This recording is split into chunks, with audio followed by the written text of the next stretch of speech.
నూలు నూలులో శతాబ్దాల గౌరవం, పట్టు పరంపరకు ప్రతీక, సంప్రదాయానికి శాశ్వత చిరునామా సఖీ. అమరావతిలో మరొక జాతీయ సంస్థ కార్యకలాపాలను ప్రారంభించడానికి మార్గం సుగమమైంది. మొదటి నుంచి కూడా జాతీయ స్థాయిలో లీగల్ ఎడ్యుకేషన్కి సంబంధించి India international university legal education and research ఈ సంస్థని ప్రతిష్టాపించేటువంటి ప్రయత్నం జరుగుతూ వచ్చింది. ఎప్పుడో ల్యాండ్ అలాట్మెంట్ జరిగింది, 55 ఎకరాల భూమి. అయితే మధ్యలో జరిగినటువంటి తతంగం అంతా మనకు తెలుసు. ఇప్పుడు కొత్త ప్రభుత్వం, కూటమి ప్రభుత్వం వచ్చి 2 ఏళ్ళు అయిపోతుంది. ఇప్పటివరకు కూడా ల్యాండ్ ఎండార్స్మెంట్ అంటే హ్యాండ్ ఓవరింగ్ సర్టిఫికేట్స్ ఇంతవరకు అందలేదు. సో ఇప్పుడు ఆ పని క్లియర్ అయింది. త్వరలోనే ఇక్కడ పనులు ప్రారంభించడానికి రెడీ అవుతుంది. అంటే ఏదైనా కానీ మీరు చూస్తే స్టాట్యుటరీ యాక్టివిటీస్ అనేవి చాలా ఇంపార్టెంట్. ఆ ప్రొసీజర్ సరిగా ఫాలో అవ్వకపోతే సమస్యలు ఎదురవుతాయి. కానీ ప్రొసీజర్ ఫాలో అవ్వడానికి మాత్రం నిర్దిష్ట సమయం ఖచ్చితంగా తీసుకోవాల్సిన పరిస్థితి వస్తుంది. మొదటి రోజు నుంచి కూడా సుప్రీంకోర్టు బార్ కౌన్సిల్ ఆఫ్ ఇండియాకి సంబంధించినటువంటి ప్రతినిధుల బృందం ఆధ్వర్యంలో ఏర్పాటు చేయదలిచినటువంటి విద్యా సంస్థ ఇది.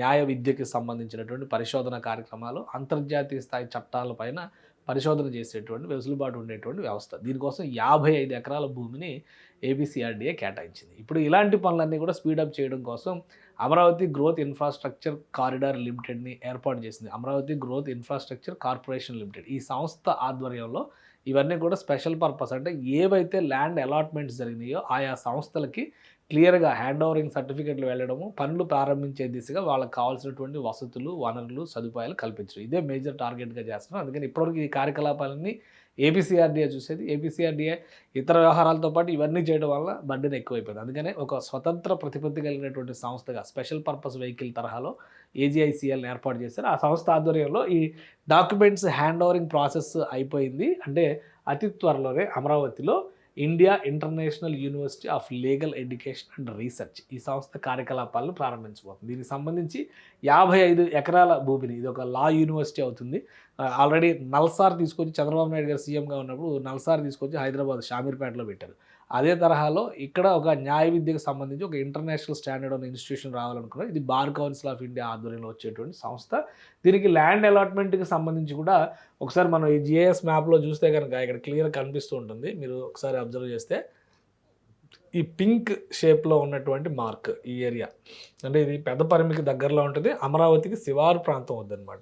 ఈ బ్లాక్ మొత్తాన్ని కూడా 55 ఎకరాల ల్యాండ్, దీన్ని ఈ న్యాయ విశ్వవిద్యాలయం కోసం అప్పట్లో కేటాయించారు. దీని డీటెయిల్స్ కూడా మనం ఒకసారి చూస్తే ఇక్కడ ప్రెస్ చేస్తే క్లారిటీ వచ్చేస్తుంది అనమాట. ఈ డీటెయిల్స్ చూస్తే the India international university of legal education and research, so ఈ సంస్థకి కేటాయించినటువంటి భూములు. కానీ అప్పటి నుంచి ఇప్పటివరకు పనులు మొదలు కావడానికి ఇంత సమయం పట్టింది. సో ఈ ఇండియా ఇంటర్నేషనల్ యూనివర్సిటీ ప్రతిష్టాత్మకమైనటువంటి విద్యా సంస్థ, అలానే అడ్వకేట్ల ఆల్రెడీ ప్రొఫెషనల్ అడ్వకేట్స్ని కూడా ట్రైన్ చేసేటువంటి సంస్థ అనమాట. వివిధ అంతర్జాతీయ స్థాయి చట్టాల్లో అవగాహన కల్పించేటువంటి సంస్థ. దానికి సంబంధించినటువంటి వ్యవస్థ ఇదంతా కూడా. దీనిలో కీలకమైనటువంటి పాత్ర పోషిస్తున్న వాళ్ళందరూ బార్ కౌన్సిల్ ఆఫ్ ఇండియాలో ప్రముఖ పాత్ర పోషించినటువంటి న్యాయవాదులు, న్యాయ కోవిదులు వీళ్ళందరూ కూడా ఇందులో ఉంటారు. వారి గైడెన్స్లో ఇది నడుస్తుందన్నమాట. ప్రస్తుతం మండన్ కుమార్ మిశ్రా దీని బాధ్యతలు చూస్తున్నారు. Senior advocate, Supreme Court of India chairman, bar council of India trust. So దాని ఆధ్వర్యంలో నడుస్తుంది అనమాట. ఆల్రెడీ ఈ సంస్థ ఒక ఇన్స్టిట్యూషన్ని రన్ చేస్తుంది. ఇది గోవాలో ఉందన్నమాట.